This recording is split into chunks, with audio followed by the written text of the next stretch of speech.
कि एक ऐसा दौर है जब पिछले 2 महीने से लोग काफी तरह से तनाव में हैं, भय में हैं, डर में हैं, बीमारी का डर है, एक दूसरे से के पास नहीं आने का भी एक खौफ है कि कौन पता नहीं बीमारी लेके घूम रहा है।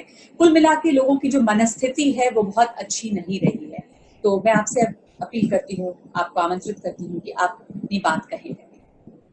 ओम शांति। शुक्रिया नगमा जी।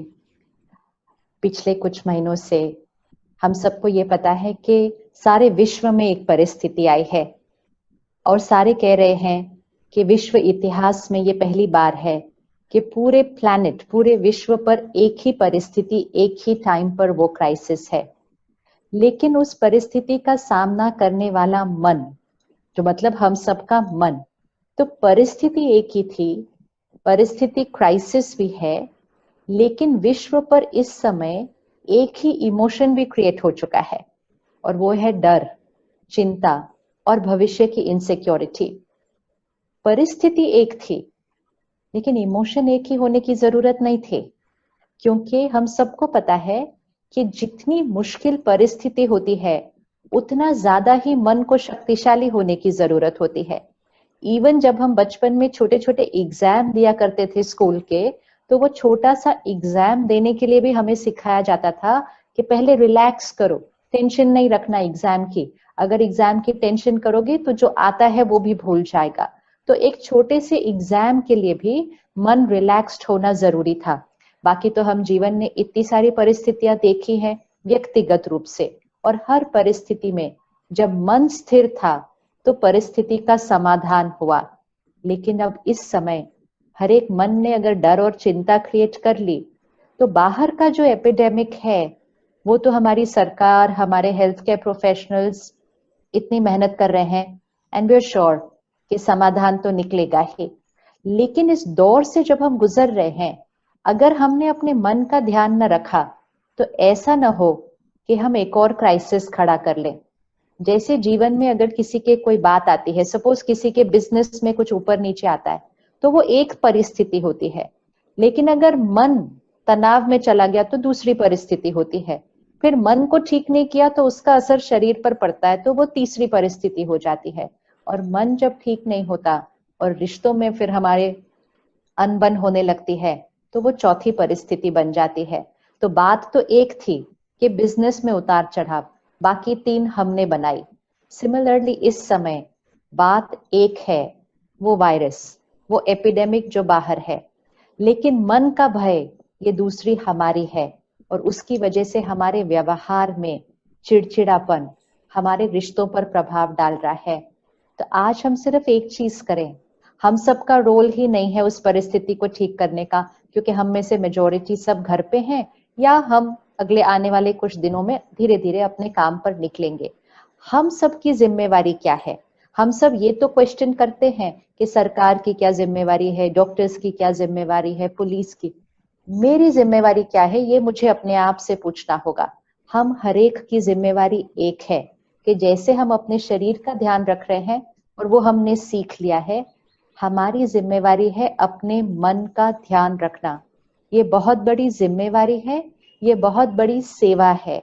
अगर एक एक अपने मन का ध्यान रखेगा तो हरेक के मन का प्रभाव औरों के मन पर पड़ता है, आपके परिवार पर आपके मन का प्रभाव पड़ता है। कल जब आप इकट्ठे मिलकर काम करेंगे तो एक के मन का प्रभाव दूसरे के मन पर पड़ेगा। अगर हमारी आंतरिक शक्ति घटी हुई होगी तो हम छोटी छोटी बात में चिड़चिड़ करेंगे, गुस्सा हो जाएंगे, उदास हो जाएंगे, डर जाएंगे। हम एक दूसरे के साथ मिलकर काम कैसे करेंगे? पहले भी जब काम करते थे तो संस्कार स्वभाव में टक्कर होती रहती थी, अब तो थोड़ी ज्यादा होगी अगर हमारे व्यवहार संयम में न आए तो अपने मन का ध्यान रखना ये हमारी जिम्मेवारी है, प्रथम जिम्मेवारी है। क्योंकि मन सही तभी हमारा शरीर सही रहेगा। तो अपने मन का ध्यान रखना, इस सेवा को करते हैं। तन से सेवा की, धन से सेवा की, अब मन की भी सेवा करते हैं। छोटी सी बात जो हमें लगता है कि परिस्थिति ही ऐसी है तो डर तो लगना ही है, तो हमने सोचा कि हमारा मन परिस्थिति पर निर्भर है। ये तो सच ही नहीं है। परिस्थिति बाहर है, सोच अंदर है और सोच हमारी अपनी चॉइस है। सोच परिस्थिति पर डिपेंडेंट नहीं होती। इसीलिए किसी को ज्यादा तनाव होता है, किसी को कम होता है, किसी को बिल्कुल नहीं होता। परिस्थिति तो एक ही है ना, तनाव अलग अलग लेवल का क्यों है? क्योंकि तनाव परिस्थिति पर निर्भर नहीं, तनाव मन की शक्ति पर निर्भर है। तो अगले कुछ दिनों, कुछ महीनों के लिए अपने मन की शक्ति बढ़ाना, विच मीन्स अपनी इमोशनल फिटनेस को बढ़ाना, ये अपनी प्रथम जिम्मेवारी रख ले। नहीं तो इस समय को क्रॉस करना थोड़ा सा और मुश्किल हो जाएगा। एक तो बाहर की बात, दूसरा फिर अंदर भी खुश नहीं, तो फिर मुश्किल हो जाता है। इसलिए अपनी आंतरिक शक्ति को बढ़ाने के हम आज छोटे छोटे गोल्स देख लेंगे कि छोटी छोटी चीजें जिससे हमारी आंतरिक शक्ति बढ़ती है। जैसे हम अपने शरीर के इम्यूनिटी सिस्टम को बढ़ाने के लिए छोटी छोटी चीजें करते हैं, इसी तरह अपने मन के इम्यूनिटी सिस्टम को बढ़ाने के लिए भी छोटी छोटी चीजें करनी है। लेकिन दोनों का ध्यान रखना इस समय हमारे लिए बहुत जरूरी है। इस समय निर्भय, निडर, निश्चिंत, शांत और शक्तिशाली मन चाहिए इस परिस्थिति का सामना करने के लिए। तो आई थिंक हमें उस बारे में जरूर आज देखना है कि हम अपने मन का ध्यान रखकर अपनी इमोशनल फिटनेस को कैसे बढ़ा सकते हैं। शुक्रिया नगमा जी। बहुत बहुत शुक्रिया आपका शिवानी जी। बहुत ही आपने जो बातें कही वो इतनी सरल लगती हैं सुनने में, इतनी सहजता से आपने कही, पर इसी सहजता को अपने जीवन में ढाल लेना ज्यादातर आम लोगों के लिए बहुत मुश्किल है। और मैं चाहूंगी कि इसी बारे में हम चर्चा करें। जो आप कह रही हैं कि ये ऐसा मुश्किल वक्त है, हम सभी लोगों के लिए बहुत मुश्किल वक्त रहा और लोगों की मनस्थिति सही नहीं रही, तो हमारा मन कैसे फिट हो, क्या करें उसके लिए? सबसे पहली चीज कि जितना हम कंटेंट कंज्यूम कर रहे हैं मीडिया और सोशल मीडिया से, उस पर हम बहुत बहुत ध्यान रखें और रिस्ट्रिक्शन रखें। जो हम सुनते हैं, पढ़ते हैं, देखते हैं, वो हमारे मन की खुराक है। ये खुराक है जो अंदर जाती है। जो हम सुनते हैं, पढ़ते हैं, देखते हैं, उसी से हमारी सोच बनती है। तो क्योंकि पिछले 2-2.5 महीनों से हम ऑलमोस्ट सिर्फ वो ही सुन पढ़ देख रहे थे, सिर्फ अपने शहर का नहीं, देश में क्या हो रहा है, उस कोने में क्या हो रहा है, उस हॉस्पिटल में क्या हो रहा है, विश्व में क्या हो रहा है, दूसरे देशों में क्या हो रहा है, उधर आज कितना बढ़ा। तो आप सोचिए क्या कंटेंट गया है हमारे अंदर 2 महीने से, और हर थोड़ी देर बाद हम वही सुन पढ़ देख रहे थे। तो वो डर जो हुआ वो उसका रिजल्ट है। तो जो हम सुन पढ़ देख रहे हैं उस पर हमें रिस्ट्रिक्शन चाहिए। जैसे अपने शरीर की इम्यूनिटी बढ़ाने के लिए हमें अपने खाने पीने का ध्यान रखना पड़ता है, क्या खाना चाहिए और क्या चीजें नहीं खानी चाहिए। इसीलिए मन की इम्यूनिटी बढ़ाने के लिए क्या सुनना देखना चाहिए और क्या सुनना देखना नहीं चाहिए। तो एक तो मीडिया, सोशल मीडिया से हम क्या ग्रहण कर रहे हैं। दूसरा, क्योंकि हम ज्यादा समय घर पे थे और शायद कुछ दिन और होंगे, हमारे पास फ्री टाइम था, तो हम मूवीज देख रहे हैं, हम सीरियल देख रहे हैं। अब ये हमारे वायरस से रिलेटेड नहीं है, लेकिन उसमें भी अगर हिंसा है, डर है, नफरत है, गुस्सा है, तो भी वो कंटेंट की क्वालिटी अच्छी नहीं थी, खुराक अच्छी नहीं है। हमें कम से कम आधा 1 घंटे के लिए दिन में सकारात्मक कंटेंट अंदर जाए, which means pure positive content. आप कह रहे हैं पॉजिटिव सोचना मुश्किल है, पॉजिटिव सोचना तो बहुत इजी है अगर पॉजिटिव कंटेंट अंदर जाए, लेकिन नेगेटिव कंटेंट अंदर जाए और पॉजिटिव सोचें वो मुश्किल है। लेकिन अगर नेगेटिव कंटेंट अंदर जाए और नेगेटिव सोचें बहुत इजी है। इसी तरह पॉजिटिव कंटेंट अंदर जाए और पॉजिटिव सोचें बहुत इजी है। हेल्दी डाइट खाएंगे तो ही तो हेल्दी शरीर बनता है, जंक फूड खाएंगे तो उसका रिजल्ट हमें पता है। तो मन को भी जंक फूड नहीं देना। इसी में स्पिरिचुअलिटी काम करती है कि रोज सुबह उठकर कम से कम आधा 1 घंटा हमें स्पिरिचुअल स्टडी, मतलब कुछ बहुत बहुत प्योर खुराक अंदर जानी चाहिए। और एक छोटी सी प्रतिज्ञा, छोटी सी आदत, सुबह का 1 घंटा फोन नहीं देखना चाहिए अपना। बहुत जरूरी नहीं होता सुबह सुबह पहले 1 घंटे में अपना फोन देखना। जब हमारे पास फोन नहीं हुआ करते थे तो हम सुबह उठकर भगवान को याद, प्रेयर, पूजा, नमाज ये सब करते थे। आज भी करते हैं, लेकिन आज पहले फोन देख लेते हैं फिर भगवान को याद करते हैं। अब अगर पहले फोन देख लिया फिर भगवान को याद करने बैठे तो कहते ध्यान लगता नहीं है, इधर उधर ध्यान भटकने लग जाता है, क्योंकि पहले दुनिया को भर लिया ना अपने मन के ऊपर। ये मन एक ब्लॉटिंग पेपर की तरह है, सुबह उठे बिल्कुल साफ, अब्जॉर्प्शन ग्रहण शक्ति हाईएस्ट, सुबह सुबह 5-10 मिनट भी फोन ऐसे देखा स्क्रॉल, दुनिया को अपने मन पर भर लिया। और एक बार दुनिया को अपने मन पर भर लिया, फिर दुनिया में जो इमोशन है वो हमारी इमोशन बन जाएगी। 1 घंटा सुबह का टाइम अपने लिए होना चाहिए, अपने मन को शक्तिशाली बनाने के लिए होना चाहिए। 1 आवर नो फोन।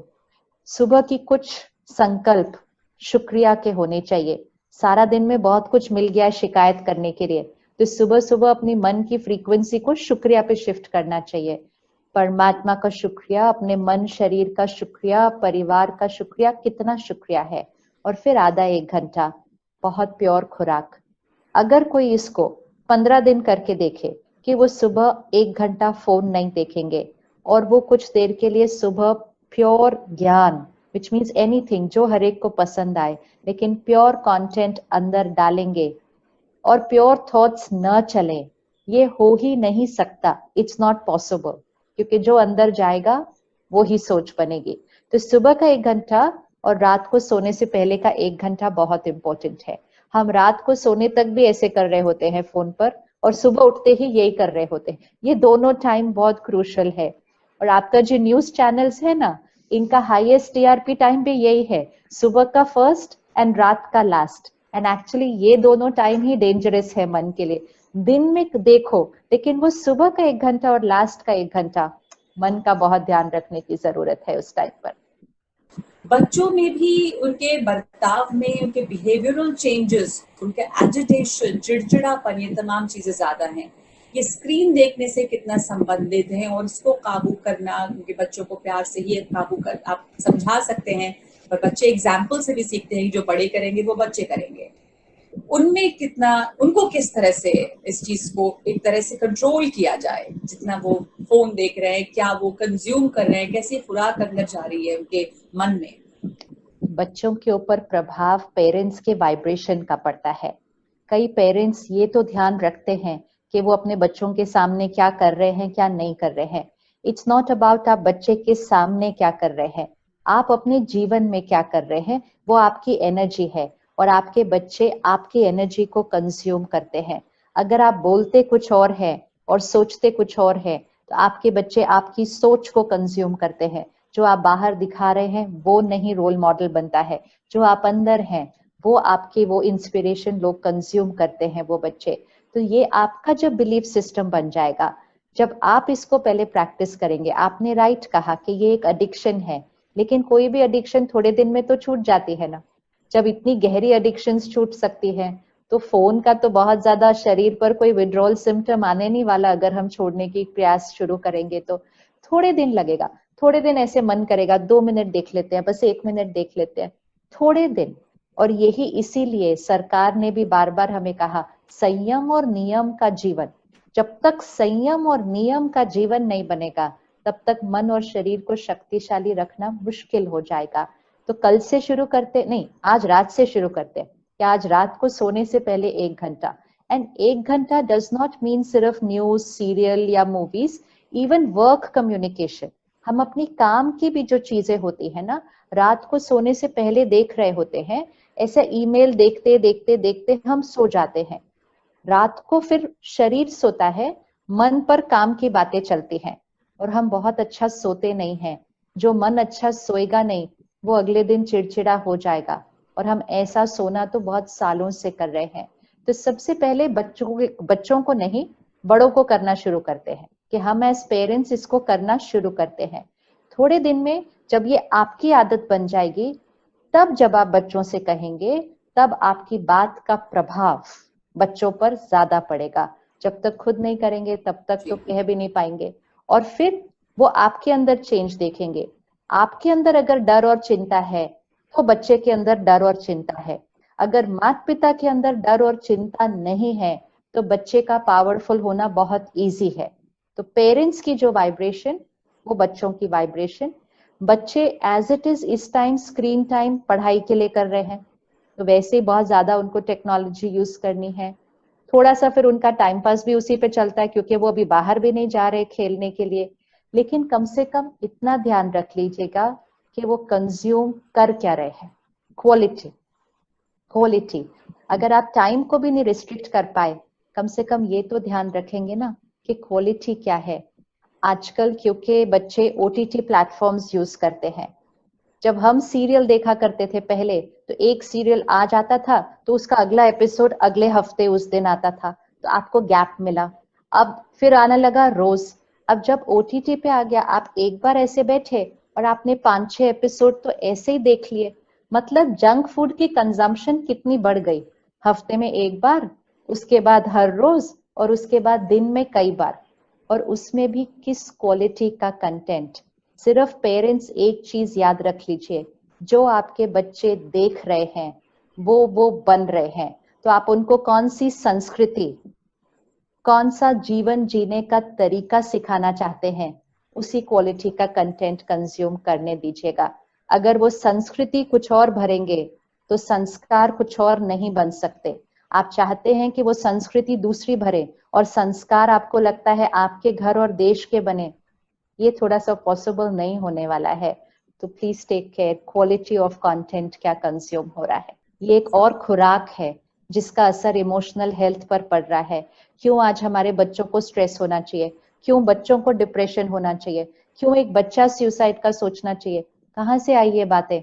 10-20 साल पहले हम स्कूल में थे तब तो ये बातें नहीं हुआ करती थी। तो मीडिया, संस्कार और संसार, इन तीनों का डायरेक्ट कनेक्शन है, तो उसका ध्यान रखना तो बहुत जरूरी है। जब हम बच्चे थे तो हमें सब कुछ इतना सहज नहीं मिला करता था। हमारे को बहुत सारी बातों में नो सुनना पड़ता था, ये नहीं मिलेगा, इतना नहीं मिलेगा, अब नहीं मिलेगा। अब हमें कोई पूछता नहीं था आप क्या खाएंगे, हमें कहा जाता था खाना बन गया है, खा लो। हमें कोई नहीं पूछता था आज आप क्या पहनेंगे, आज आप किधर जाएंगे। सो हमारी लाइफ में क्या था कि लाइफ हमें जो ऑफर कर रही है हमें उसको स्वीकार करना है। चाहे वो एक छोटी चीज लाइक खाना है, लेकिन एक बच्चे के लिए खाना भी उसकी लाइफ है। तो हमें जो लाइफ दे रही है वो हमें स्वीकार करना है। अब क्या हुआ, पेरेंट्स अपने बच्चों को पूछते हैं आप क्या खाएंगे, आप क्या पहनेंगे, आप क्या खरीदेंगे, कौन सा, everything the child is allowed to choose.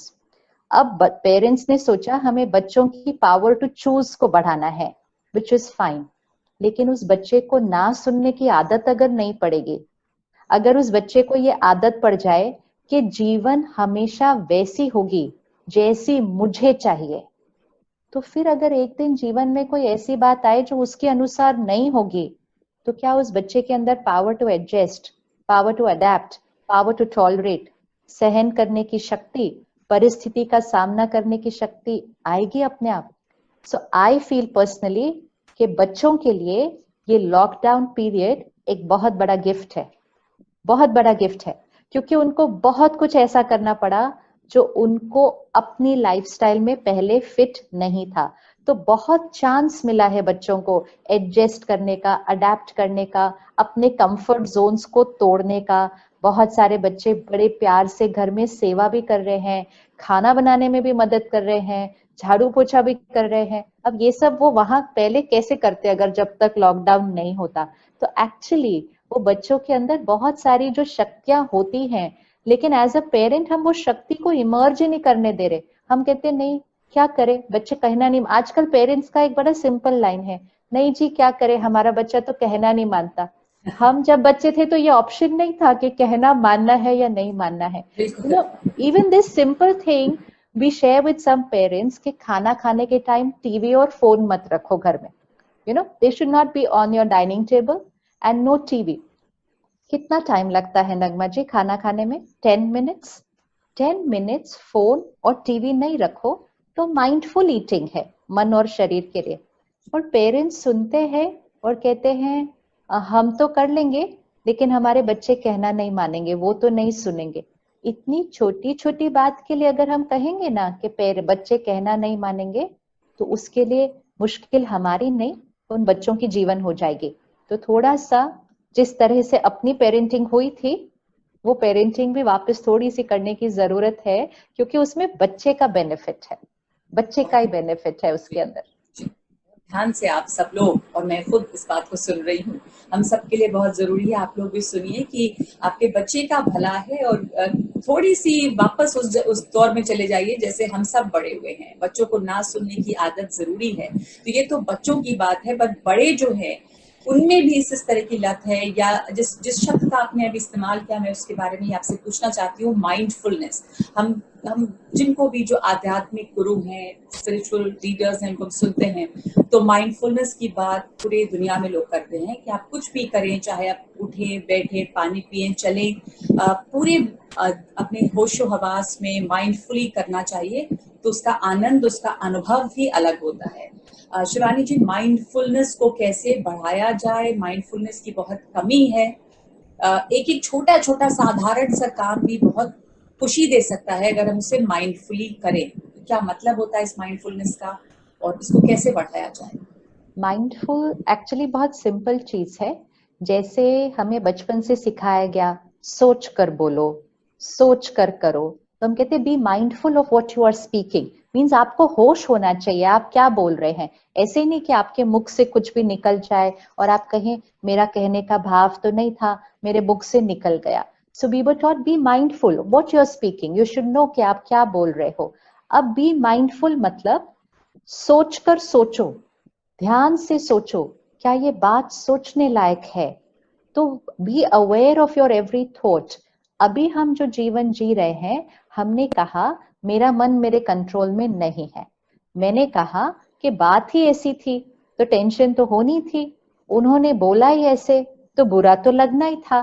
तो हमने यहाँ जो चल रहा है उसकी जिम्मेवारी नहीं ली, हमने उसका सारा ब्लेम सिचुएशन और लोगों पर डाल दिया। यहाँ तक कि अगर हम ट्रैफिक में भी अटक जाते और इरिटेट होते, दूसरी गाड़ी को देखकर बुरी तरह से बात करते उस भैया से, तो सामने वाला कहता क्यों इतना गुस्सा कर रहे हो, कहते चलाया ही उसने उस तरह से, हॉर्न वो उस तरह से बजा रहा है, विच मीन्स मेरा जो अपने ऊपर संयम है वो कुछ भी नहीं है। I am only reacting to people and situations. So this is opposite of mindful. मतलब बिल्कुल ही ध्यान से नहीं सोच रहे, परिस्थिति और लोगों को अपने मन को कंट्रोल करने की ताकत दे दी है। जैसे कि रिमोट कंट्रोल दूसरों के पास है। प्यार से बात करें मेरे से तो मैं खुश, थोड़ा सा कुछ और कह दे तो मैं उदास, कोई कह दे आपको आपकी ड्रेस बहुत सुंदर है, खुश, कोई कह दे ये क्या खरीदा, ये तो आप पर अच्छा नहीं लग रहा, तो हम अपनी चॉइस पर डाउट करना लग जाते हैं। तो ये हम अपने मन अपना, सो माइंडफुल मीन्स कि मेरा मन मेरा है, मेरी हर सोच मेरी है, बाहर अगर क्राइसिस है यहाँ शांत रहना पॉसिबल है, सामने वाले ने गलत व्यवहार किया है यहाँ स्थिर रहना पॉसिबल है, सामने वाले ने बहुत गलत भी किया था, क्षमा करना यहाँ पॉसिबल है। This is mindful, which means choosing our every thought. जब हम खुद अपनी हर थॉट ध्यान से चूज करेंगे तो यहाँ सोच सही चलेगी, और जब सही चलेगी तो कम चलेगी, और जब कम चलेगी तो हम हर चीज में प्रेजेंट मोमेंट में होंगे। अभी तो हम 1 घंटा आगे चले जाते हैं, लेकिन 1 घंटा पीछे मुझे किसने क्या बोला था वो अभी तक यहाँ चल रहा है। So then I am not mindful in the next moment, no. तो जब हम सही सोचेंगे हम कम सोचेंगे, कम सोचेंगे हर मोमेंट को एंजॉय करेंगे। And most important, master of your mind. किसी भी परिस्थिति या व्यक्ति को इल्जाम नहीं लगाना अपनी सोच और भावनाओं के लिए। It's like giving the power away. उनकी वजह से ऐसा हुआ, मैंने गुस्सा किया, मेरी क्रिएशन थी, नेक्स्ट टाइम मैं डिफरेंटली करूंगी। Power, this is power. उन्होंने गुस्सा दिलाया, उनको बदलने की जरूरत है, वो बदलेंगे तो मैं ठीक हो जाऊंगी। दिस इज गुलामी की जीवन। So that is why mindful.